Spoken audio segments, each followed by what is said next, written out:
ভয়ে কেউ এতেকাফে বসে না। ঠিক বলছেন, প্রশ্নকর্তার সাথে আমি একমত। অনেকে মনে করে এতেকাফে বসলে আর কোনো কথা বলতে পারে না, 10 দিনের জন্য মুখে তালা দিয়ে দিতে হয়। রমজানের সবচেয়ে গুরুত্বপূর্ণ আমলগুলোর একটা হলো রমজানের শেষ 10 দিন এতেকাফ করা। আমি আমার যৌবন বয়স থেকে, ছাত্র জীবন থেকে আমি এতেকাফ করার চেষ্টা করি। এতেকাফকারী ব্যক্তি মসজিদে যদি শুয়েও থাকে সে লাইলাতুল কদর পায়, কারণ এতেকাফ করাটাই একটা ইবাদত। সে মসজিদে এতেকাফে আছে মানে হলো সে ইবাদতেই আছে। রমজানে এতেকাফের ফজিলত কি, এতেকাফের সঠিক নিয়ম কি, এতেকাফ থাকা অবস্থায় কি করা যাবে আর কি করা যাবে না, একটু বিস্তারিত জানাবেন। কারণ আমাদের দেশে এতেকাফ এমন কঠোর করা হয়, ভয়ে কেউ এতেকাফে বসে না। ঠিক বলছেন, প্রশ্নকর্তার সাথে আমি একমত। অনেকে মনে করে এতেকাফে বসলে আর কোনো কথা বলতে পারে না, 10 দিনের জন্য মুখে তালা দিয়ে দিতে হয়। একটা বোগাস কথা, ফালতু মাসালা। কে বলছে আপনাকে এতেকাফে বসলে কথা বলা যাবে না? আপনি বাইরে থাকতে যেরকম কথা বলতেছেন এতেকাফে বসলেও কথাগুলো বলা যাবে।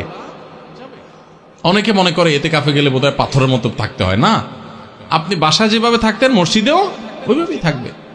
শুধুমাত্র মসজিদের আদব লেহাজ যেগুলো, সেগুলো বিশেষভাবে একটু খেয়াল করবেন, ব্যাস ইবাদতবন্দি করবেন।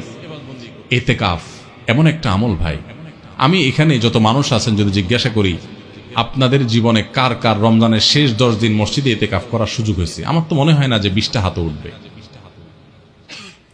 অথচ ভাইরা, রমজানের সবচেয়ে গুরুত্বপূর্ণ আমলগুলোর একটা হলো রমজানের শেষ 10 দিন এতেকাফ করা।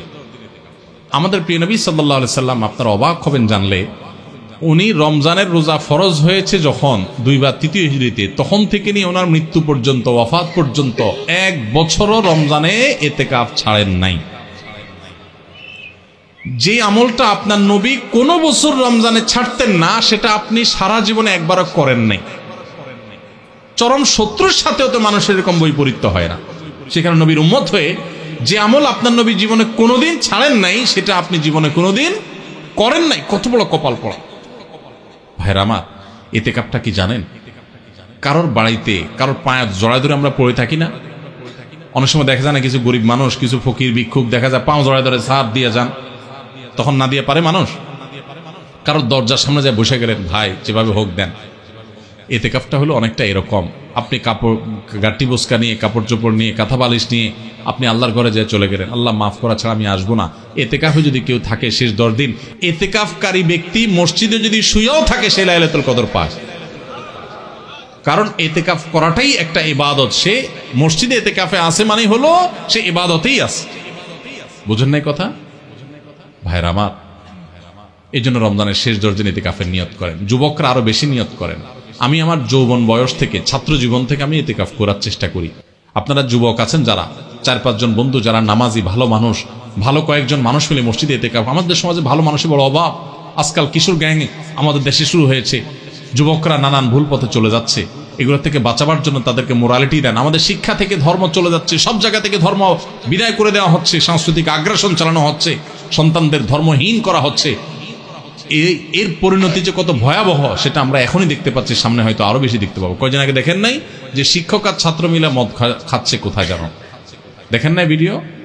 সব টিভিতে নিউজ হয়েছে, পত্রিকা নিউজ দেখেন নাই? কোথায় চলে গেছে সমাজ? এই অবস্থা থেকে যদি বাঁচাতে চান, সন্তানদেরকে আল্লাহমুখী করেন, কোনো বিকল্প পথ নাই। যে সন্তান আল্লাহকে চিনে, আল্লাহর ভয় আসে, সে কোনোদিন অন্যায় করবে না। এজন্য ভাইরা এতেকাফ করার নিয়ত করেন। যুবক ভাইরা, মুরব্বীরা, আমাদের দেশে অনেক এলাকাতে টাকা দিয়া লোক রাখে এতেকাফে, আছেনি? খুবই জঘন্য কথা। এটা টাকা দিয়ে রাখার জিনিস না। কত বড় জঘন্য যে আমরা এতেকাফ করার লোক খুঁজে পাই না, সেজন্য টাকা দিয়ে লোক রাখতে হয়। কেন রে ভাই? এলাকার সব মানুষ কোথায় চলে গেছে? খুবই নিকৃষ্ট সে এলাকা, যে এলাকার মসজিদে একটা লোক এতেকাফ করতে বসে না। এই জন্য আপনারা এতেকাফের নিয়ত করবেন তো ইনশাআল্লাহ। এতেকাফ খুব প্রেমময় একটা ইবাদত, তৃপ্তিদায়ক একটা ইবাদত। একটু করে দেখবেন। এতেকাফে বিশেষ কিছু না ভাই। আপনি 20 রমজান সূর্য ডুবার আগে আগে মসজিদে ঢুকে যাবেন এবং ঈদের চাঁদ ওঠার পর মসজিদ থেকে বের হয়ে আসবেন। এই 10 দিন মসজিদে থাকবেন। বাসা বাড়ি থেকে খাবার দিয়ে যাবে, খাবার খাবেন, মসজিদে ঘুমের সময় ঘুমাবেন, নামাজ কালাম পর বাকি সময় বন্দি করবেন। বিশেষ প্রয়োজনীয় কাজ থাকলে ওই মসজিদের ভিতর থেকে সারতে পারবেন। ছাত্র মানুষ, পড়ালেখা লাগে, টুকটাক বই পুস্তক পড়লেন, ভালো বই পুস্তক পড়লেন, সেটাও করতে পারেন। কিন্তু ম্যাক্সিমাম স্বপ্ন ইবাদত বন্দেগীতে কাটাবেন। এটাই হলো এতেকাফ। সেখানে যে বোবার মতো বসে থাকতে হবে এমন কোনো কথা নাই। এই জন্য এতেকাফের হিম্মত করবো তো ইনশাআল্লাহ। আমরা জীবনে একবার যদি এতেকাফ করেন আর মজা পান, এরপর আর আপনাকে কেউ এতেকাফ থেকে দূরে রাখতে পারবে না।